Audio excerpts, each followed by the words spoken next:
Hallelujah परिवार, मैं प्रभु का धन्यवाद करता हूं कि एक बार और प्रभु ने मौका दिया कि आपके बीच में प्रभु का वचन को मैं लेकर आऊं। और मुझे यकीन है काफी समय से आप हमारे साथ हैं, इस जर्नी में साथ हैं। प्रभु आपको इन वचनों के द्वारा, आराधनाओं के द्वारा और शॉर्ट्स मैसेजों के द्वारा प्रभु आपके जीवन में काम कर रहा है। आज फिर प्रभु की उपस्थिति में संडे सर्विस में मैं एक वचन को प्रभु से मांग कर आपके लिए लेकर आया हूं और मुझे यकीन है जहां आप बैठे हैं प्रभु इन वचनों के द्वारा मुझसे आपसे बात करेगा। आइए हम एक क्षण इन वचनों के लिए, इस आगे की सभा के लिए प्रार्थना करेंगे। अपनी आंखों को बंद करें। प्रभु, हम प्रार्थना करते हैं यहां बैठे हुए सारे लोग, प्रभु ऑनलाइन में जुड़े हुए सारे लोग और परमेश्वर वे सब लोग जो इस वीडियो को देखे उनके लिए प्रभु, इन सभी को प्रभु इन वचनों के द्वारा बात कर, मुझे यकीन है ये वचन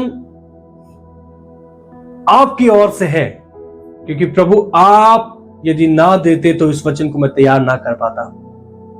और प्रभु जो प्रकाशन, जो भेद आप मुझको दिया है प्रभु, आप अपने लोगों तक पहुंचा। मुझे यकीन है प्रभु काफी लोग इन वचनों से आज आजाद हो जाएंगे और परमेश्वर मेरे नहीं पर तेरे शब्द यहां होने पाए और तेरा अनॉइंटिंग, तेरा अभिषेक उतर के उन लोगों तक पहुंचे जिनको प्रभु जरूरत है। मैं धन्यवाद करता हूं, यीशु के नाम से मांगते हैं, आमीन। Hallelujah, hallelujah. आप मेरे साथ हैं और मुझे यकीन है आज जो टॉपिक हमारे बीच में प्रभु लेकर आए हैं, जो मुझे दिया, मैं आपके बीच में रखना चाहता हूं और वो ये है, सबके जीवन में एक चीज टॉप रहती है और उससे हर कोई परेशान है, वो है दुख। अच्छा, जो मैं टॉपिक आपके बीच में रखने वाला हूं, आपको बताने वाला हूं, वो है दुख। दुख के बारे में आज हम कुछ यहां से वचनों को से सीखेंगे। प्रभु आपसे बात करें। आप में से हर एक कोई यह सोचता है कि दुख कितने समय तक हो सकता है। आपके जीवन में आने वाली वे सारी परेशानियां, वे सारी तकलीफें, वे सारे रोग और वे सारी शैतान से आने वाली हर एक गड़बड़े जो आपके जीवन में होती है, वो कितने समय तक रह सकती है। आपको एक बात मैं बताना चाहता हूं इस टॉपिक को स्टार्ट करने से पहले। आप एक क्षण इस बात को छोड़ दीजिए कि जो दुख है वो दुख केवल शैतान लेकर आता है, वो आप छोड़ दीजिए, क्योंकि आपको सिखाया गया है कि जो कुछ आपके जीवन में गड़बड़ हो रहा है, जो चीज आपके जीवन में गड़बड़ी लेकर आ रहा है, परेशानियां लेकर आ रहा है, किल्लतें लेकर आ रहा है, कटौतियां लेकर आ रहा है, बीमारियां लेकर आ रहा है, वो सब शैतान की ओर से है। पर मैं आपको एक बात और बताना चाहता हूं, शैतान के पास इतनी ताकत या इतना ताकत नहीं है कि आपके जीवन में वे सारी परेशानियां डाल सके जो उससे आप अभी गुजर रहे हैं। आप और मैं जब देखते हैं आयुब की किताब में, आयुब के जीवन में दुख लाने के लिए शैतान को पहले परमिशन लेना पड़ा उस खुदावंद बाप से जो तीसरे स्वर्ग में विराजमान है, जो आप और मेरा स्वर्गीय पिता है। उससे हर एक चीज को परमिशन लेकर तो जाकर शैतान ने उस आयुब के जीवन में परेशानियां लेकर आया। देखिए, उसके बच्चे उस शैतान ने मार दिए, परमिशन लेकर मारा। जब तक उस खुदा ने अलाउड नहीं किया तब तक वो कुछ नहीं कर पाया। खेत उजड़ गए, डाकुओं ने उसके सारे जो सेवकों को मार दिया और यहां तक उसके शरीर में बीमारी लेकर आया। अब एक बार उस किताब को, आयुब की किताब को अच्छे से पढ़िए। शैतान के हाथ में कुछ भी नहीं है, आपका कुछ भी नहीं है। मुझे सुनने वाले या बैठे हुए लोग सुनिए, कुछ भी नहीं है। पर हम सब एक बात को बिठा चुके अपने मन के अंदर, अपने अपने बुद्धि के अंदर, कि जो कुछ हमारे जीवन में गड़बड़ी लेकर आ रहा है, कौन लेकर आ रहा है? शैतान। और हम प्रार्थना करना चालू कर देते, यीशु के नाम से वो शैतान दूर हो जाए। मैं आपको बताना चाहता हूं, हर एक चीज शैतान की ओर से नहीं है। हाँ, कुछ चीजें प्रभु अलाउ करता है शैतान को आपके जीवन में करने के लिए, पर बाहर की सारी चीजें उसकी ओर से नहीं है। क्योंकि परमेश्वर का वचन कहता है आपके जीवन में जो दुख होता है वो परमेश्वर की विधियों को, परमेश्वर की शिक्षाओं को सीखने के लिए होता है। हर एक चीज आपको दबाने के लिए नहीं होता है। हर एक बीमारी, हर एक तकलीफ, हर एक दुख जो आपको शैतान की ओर से जो आप सोचते हैं आता है, वो हमेशा दबाने के लिए नहीं होता है। पर कुछ दुख ऐसे होते हैं कि आपको ऊंचाई पर लेकर जाते हैं। मैं आपको एक और वचन को बताना चाहता हूं, याकूब की पत्री उसका 1 अध्याय उसका 2 और 3 वचन यह कहता है, जो आपके जीवन में परीक्षाएं होती है उसे आनंद की बात समझिए। जो दुख आपके जीवन में होता है उससे आनंद की बात समझिए, क्योंकि उसी दुख से, उसी परीक्षाओं से आप परखे जाएंगे और परखने के कारण आपके जीवन में धीरज उत्पन्न होता है। कईयों के जीवन में धीरज है ही नहीं। थोड़ी सी तकलीफ आई, थोड़ी सी परेशानी आई, वो अपने जीवन में देखते उथल पुथल होना चालू हो जाता है। कभी उधर भागते, कभी उधर भागते हैं कि उनके जीवन में आने वाली वे परीक्षा है, वो तकलीफ दूर हो जाए। और ये अन्य जाति के लिए नहीं है, ये वचन केवल उनके लिए है जो यीशु पे विश्वास करते हैं। खासकर वे लोग जो यीशु पे विश्वास करते हैं, उनके जीवन में यह ज्यादा देखने को मिलता है कि दुख आए नहीं, वो किसी और चीजों पर फोकस करने चालू कर देते हैं।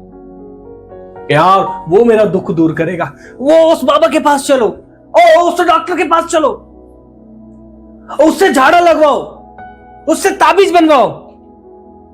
ऐसा ही होता है। पर मैं आपको कहना चाहता हूं,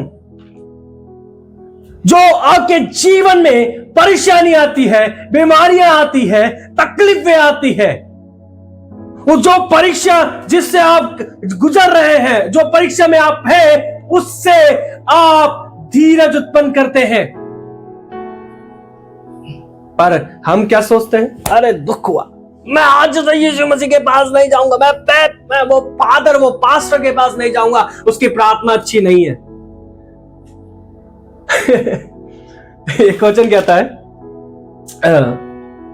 स्पष्ट यहां पे साफ लिखा हुआ है, इब्रानियों का 12:6, जो परमेश्वर से प्रेम करता है परमेश्वर उसको ताड़ना देता है। मुझे सुनने वाले वे सब जो आज अपने कान को खोल के बैठे हुए हैं, वे ध्यान से सुने। परमेश्वर आपसे प्रेम करता है, इसीलिए आप गलत रास्ते में हैं, ताड़ना देता है।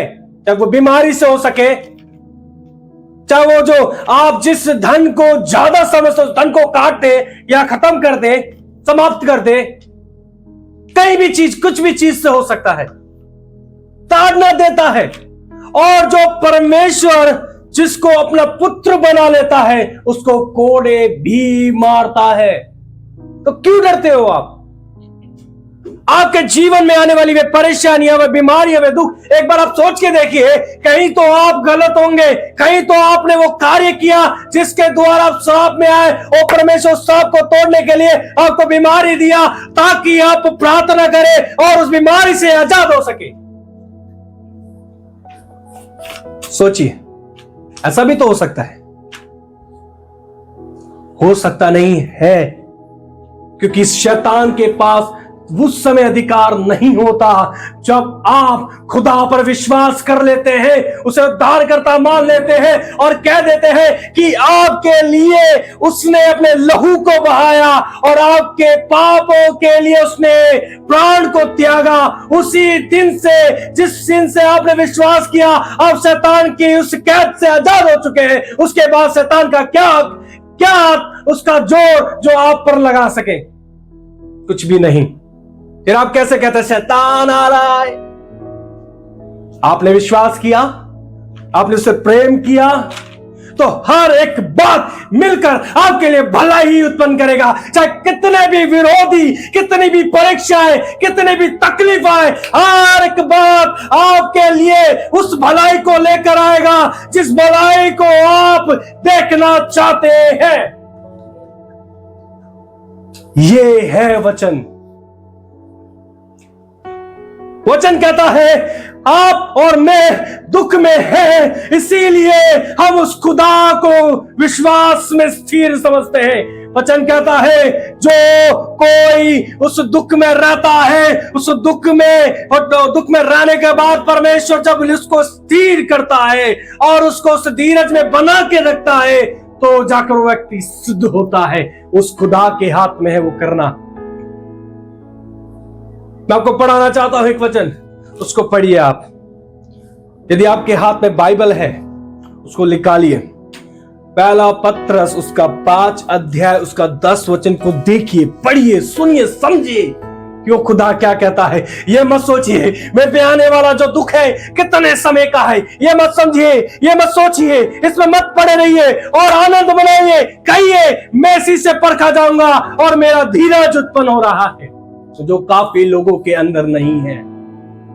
प्रभु आपके अंदर डालना चाहता है। यदि दुख आया है, परेशानी आई है, तकलीफ आई है, विरोध हुआ है, इसीलिए हुआ है कि आपके जीवन में धीरज आए। हालेलुया। आए हम पढ़े पहला पत्रस उसका 5 अध्याय उसका 10 वचन। अब परमेश्वर जो सारे अनुग्रह का दाता है, जिसने तुम्हें मसीह में अपनी अनंत महिमा के लिए बुलाया, तुम्हारे थोड़ी देर तक दुख उठाने के बाद आप ही तुम्हें सिद्ध और स्थिर और बलवंत करेगा। खुदा के हाथ में है, शैतान के हाथ में कुछ भी नहीं है। वो तब से है जब उसने आपके लिए लहू बहाया, वो तब से है जब से आपके लिए उसने अपने प्राण को त्यागा, और वो तब से है जब वो प्रभु होकर परमेश्वर के पास पहुंचा। कैसे आप कह सकते हैं शैतान के हाथ में है? एक और बात को मैं कहना चाहता हूं।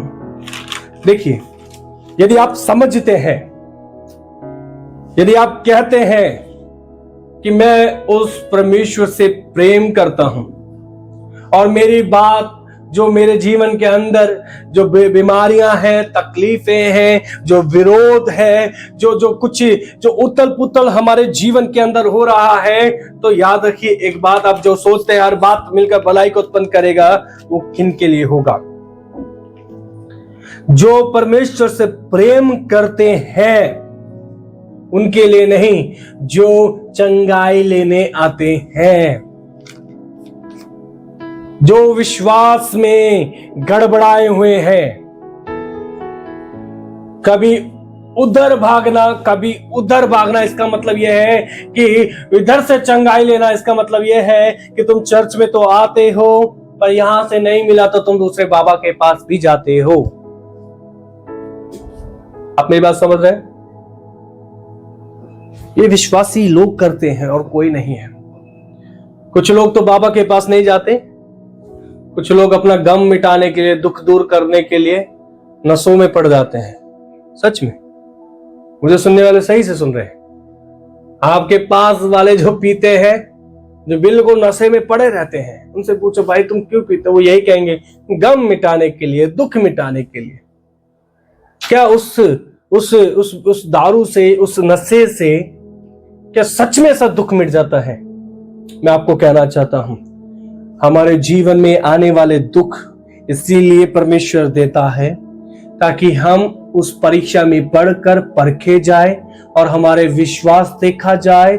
और दूसरा, यदि हम विश्वास में खरे निकलते हैं तो वो परखा हुआ जो परीक्षा में हम परखे जाते हैं उसमें धीरज उत्पन्न होता है। यदि धीरज उत्पन्न नहीं है आपके जीवन में तो आप इधर भागेंगे, उधर भागेंगे। आप कभी उससे प्रार्थना कराएंगे, कभी उससे हाथ अपने सर पे रखवा के ले हैंड प्रे करवाएंगे। धीरज नहीं है तो धीरज का मतलब यही है, जहां आप हैं वहीं बैठ जाइए और उस परीक्षा में आप आनंद की बात समझिए और कहिए, तू मुझे चंगा कर, तू मेरा दुख दूर कर या मत कर, तू मेरा परमेश्वर है। ये कहने वाला बंदा या वो यही कहने वाला वो बहन, वो ही सच में परमेश्वर से प्रेम करता है, जिसको लालच नहीं है। प्रभु का वचन कहता है, बाइबल कहती है कि प्रेम डाह नहीं करता, प्रेम के अंदर लालच नहीं है। तो आप जब उस परमेश्वर से प्रेम करते हैं तो एक स्वार्थी प्रेम करते हैं, ये सच है। हर एक व्यक्ति स्वार्थी प्रेम करता है, कुछ ना कुछ स्वार्थ होता है, या तो उसके काम धंधा अच्छा चले, या तो उसके जीवन में बरकत आए, दुख दूर हो, किसी ना किसी स्वार्थ से उससे प्रेम करते हैं। पर परमेश्वर कहता है, उसने जो प्रेम किया बिना स्वार्थ के प्रेम किया, और ऐसा प्रेम किया, कुछ मिला या ना मिला, उसने अपना इकलौता पुत्र दे दिया। ऐसा प्रेम आप और मुझको करना है। जिस रिवाइवल का इंतजार खुदा कर रहा है आने के लिए, जिसका इंतजार, जिस समय का इंतजार वो प्रभु यीशु मसीह कर रहा है, परमेश्वर कर रहा है, वो समय यही है जो निस्वार्थ उस खुदा से प्रेम करे, तो ही तो वो लेने आएगा। आज के समय में आप अपने आस पड़ोस को छोड़ ही दीजिए। आप अपने मन पे, अपने हृदय पर हाथ रखकर बोलिए, क्या मैं ऐसा प्रेम करता हूं? क्या मैंने बिना स्वार्थ से प्रेम करके रखा है? ऐसा हाथ रखकर बोलिए और सोचिए और खुदा से पूछिए, पवित्र आत्मा मुझे बता, क्या मैं ऐसा प्रेम करता हूं? वो बताएगा क्या तू करता है या नहीं करता। कुछ ना कुछ हमारे जीवन के अंदर स्वार्थ है। मेरे भाई, मुझे सुनने वाली मेरी बहनें, वो स्वार्थ जब दूर हो जाएगा, आपका दुख आपको आनंद लगेगा। और आयुब कहता है, मैं उन व्यक्तियों के लिए कहना चाहता हूं जो दुख भगाने के लिए, तकलीफ भगाने के लिए सोचते हैं, समझते हैं, इसी इंतजार में रहते हैं, प्रभु से प्रार्थना करते हैं, दूर हो जाए, क्यों आया, कैसे आया, मैं तो नहीं जाऊंगा, मैं तो वहां नहीं जाऊंगा, अरे वहां जाने से मेरा दुख और बढ़ गया। उन लोगों के लिए मैं कहना चाहता हूं, उन विश्वासियों के लिए मैं कहना चाहता हूं, जो एक लोटे की तरह है। एक थाली के अंदर जब एक लोटा होता है, थाली जिस तरफ झुकती है वो लोटा उसी तरफ जाता है। दुख आया, मैं तो नहीं जा रहा। मैं आपको कहना चाहता हूं, आयुब का वचन जो उस पुस्तक में आयुब कहता है, 2 अध्याय में, क्या हम उसके हाथ से दुख ले, सुख ले, दुख ना ले। आयुब यही बात अपनी उस वाइफ को कहता है जो उसके सुख में साथ थी, और अच्छे से कहता है, क्या उस परमेश्वर के हाथ से हम सुख ही लेते रहे, दुख ना ले? और यदि वो दुख दे रहा है तो हम उसे आनंद से क्यों ना ले? जब आपके जीवन में परमेश्वर कुछ आनंद की बात करता है, आप कितने खुश होते हैं, कितना आनंद करते हैं। जब परमेश्वर आपके जीवन में ये थोड़ी सी तकलीफ रखता है ताकि तुम उसकी विधियों को और अच्छे से सीख सके और उसके पास अच्छे से बैठ सको और तुम धीरजवंत बन सको, तो हम आनंद क्यों नहीं मनाते? क्यों रोते रहते हैं? क्योंकि कोने में पड़े बैठ कर रोते हैं, अरे प्रभु। आपको कहना चाहता हूं, आपके दुख में आनंद करिए, क्योंकि वचन कहता है दुख कुछ ही देर का है। और यहां पर पहला पत्रस उसका 5 अध्याय 10 वचन कह रहा है, सब तुम्हारे थोड़ी देर तक दुख उठाने के बाद जो प्रभु कर रहेगा, सिद्ध बनाएगा, स्थिर तुम्हें करेगा, ताकि तुम गवाहियां दे सको। पौलुस के बारे में आपको मैं बताना चाहता हूं। जब वो मसीह विरोधी के जीवन में था, साउल और वो हर एक मसीह लोगों को मारता था, पीटता था। जब उसको पता चलता था कि यहाँ आराधना हो रहा है, वहां प्रार्थना हो रहा है, वहां जाकर वहां की बहनों को मारता था, वहां के भाइयों को मारता था। इवन यहाँ तक का स्तिफनुस के उस मौत में भी वो शामिल था। उसको पथराव करते समय भी वहां पर वो शामिल था।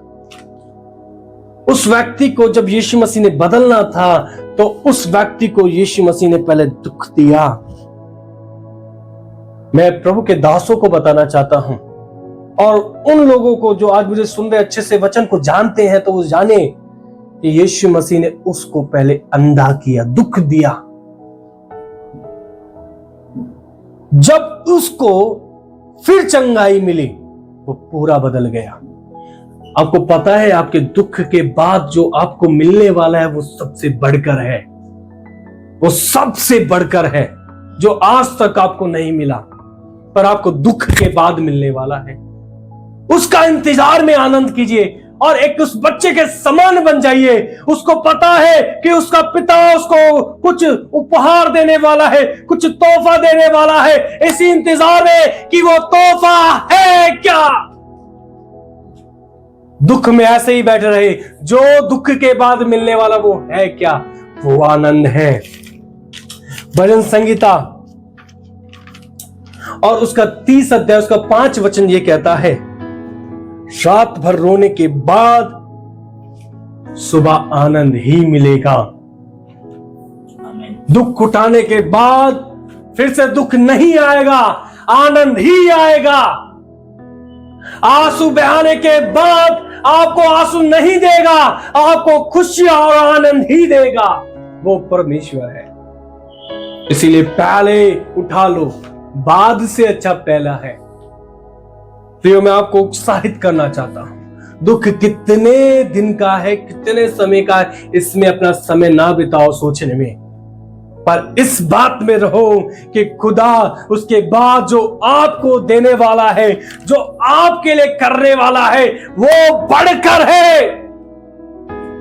मैं एलिया की एक बात को बताकर और एलिया के साथ जो विधवा औरत की उस कहानी को बताकर समाप्त करना चाहूंगा।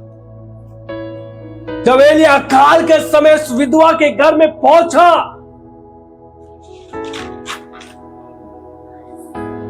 पहला राजाओं उसका 17 अध्याय उसका 8 वचन से 16 वचन में आप पढ़ सकते हैं। जब एलिया अकाल के समय उस विधवा के घर पे पहुंचा गया और उस विधवा से कहा मुझे पानी पिला, उस विधवा ने उसको पानी पिलाया। और जब उसने आगे बोला मुझे खाना खिला, कुछ खाने को लेकर आ, उस विधवा ने बोला मेरे पास सिर्फ एक मुट्ठी आटा है, मैदा है, और एक कुप्पी तेल है, और उसमें हम बनाकर खाकर मर जाएंगे, मैं और मेरा बेटा। जब एलिया ने बोला लेकर आ, मुझे खिला, प्रभु इसी हालात में आपको रखता है, इसी लास्ट मोमेंट में रखता है आपको, या तो आर या तो पीछे। इसी मोमेंट में आप आज हैं, इसी तकलीफ में आप आज हैं। सोच लीजिए, उस विधवा की तरह आप आज हैं। प्रभु कहता है कितना समय है, कितना दुख है, कितना सहन कर सकता, ले। उस विधवा ने क्या करा, जो था वो बनाकर एलिया के पास लाया और उसे दे दिया। एलिया ने खाया और एक आशीष उसे दिया, तूने जो लास्ट तेरे पास जो था तूने वो भी मुझे दे दिया। अब मैं तुझे एक आशीष देता हूं कि तेरा आटा और तेरा तेल और तेरा काल खत्म ना हो जाए, तब तक खत्म नहीं होगा। ये आपके जीवन में होने वाला है। मैं धन्यवाद करता हूं परमेश्वर का, उस पवित्र परमेश्वर का जो आपके जीवन में ऐसा करता है। और मुझे यकीन है यदि आप अपना लास्ट सहन शक्ति भी उस दुख में, उस बीमारी में गुजार देते हैं, उसके बाद आनंद के अलावा कुछ और नहीं देगा खुदा। आए हम परिवार प्रार्थना करें। यहां बैठे हुए मेरे साथ कुछ लोग हैं, वे भी प्रार्थना करें और खुदा से कहें, खुदा जो दुख तूने मुझे दिया है, उस दुख के बाद तू मुझे दुख नहीं देगा, उस तकलीफ के बाद मुझे तकलीफ नहीं देगा, और मैं इस दुख में अपना आनंद मनाता हूं। क्योंकि मैं इस दुख में मेरे विश्वास और मैं परखा जा रहा हूं, और मुझे जो धीरज मेरे अंदर उत्पन्न हो रहा है वो बढ़कर है। मैं तुझसे वो प्रेम करता हूं, यदि तू मेरे जीवन से दुख दूर भी ना करे तो भी तू मेरा परमेश्वर है। ऐसा बोलिए, उसे कहिए, दिल से कहिए, जुबान से ना कहना। ऐसे ना कहना कि पास्टर कह रहे हैं तो मैं बोलूं, नहीं, आप अपने मन से कहिए। क्या वो ऐसा परमेश्वर है? नहीं है। इतना योग्य नहीं है कि जब उसने हमारे लिए कुछ नहीं मांगा तो भी उसने अपने प्राण को दिया हमें बचाने के लिए। तो हम क्यों उससे उम्मीद रखें? तू मुझे चंगा कर, तू मेरे दुख को दूर कर, तू मुझे बढ़ा, या तू मुझे दूर देशों में लेके जा। सच में पौलुस कहता है, तू मुझे कुछ दे या ना दे, तेरा अनुग्रह काफी है। ये प्यार हमारे अंदर होना चाहिए। और कहता है, वचन कहता है रोमियो उसका 8 अध्याय, जो प्रेम करता है परमेश्वर से, उनके लिए सारी बात मिलकर भलाई को उत्पन्न करेगा। फिर तुम प्रेम यदि करते ही नहीं तो कैसे भलाई देखोगे? तुम एक बार कहना चालू करे, खुदा तू मुझे कुछ दे या ना दे, तू मुझे मेरे उस तकलीफ को दूर कर या ना कर, तू मेरा परमेश्वर है। मैं तुझसे प्रेम करता हूं, मैं तुझसे प्रेम करता हूं। ओ धन्यवाद परमेश्वर। मुझे सुनने वाले वे सारे लोग यदि इसी तरीके से परमेश्वर मन के साथ प्रार्थना करते हैं तो उनका परमेश्वर है, और तो उनकी उन सारी बातों को जो उनके खिलाफ है उनके लिए भलाई उत्पन्न कर रहा है। धन्यवाद करता हूं खुदा, उनके जीवन बदल रहा है, एक नए रिवाइवल की भागीदारी हो रहे हैं, जीवन बदल रहा है। उनके दुख इसी क्षण दूर होंगे, और उन्हें पता है दुख के बाद दुख देने वाला परमेश्वर तू नहीं है, तो वो परमेश्वर है जो दुख के बाद आनंद देता है। धन्यवाद करते प्रभु, यीशु मसीह के नाम से मांगते हैं, आमीन। आमीन। कलीसिया।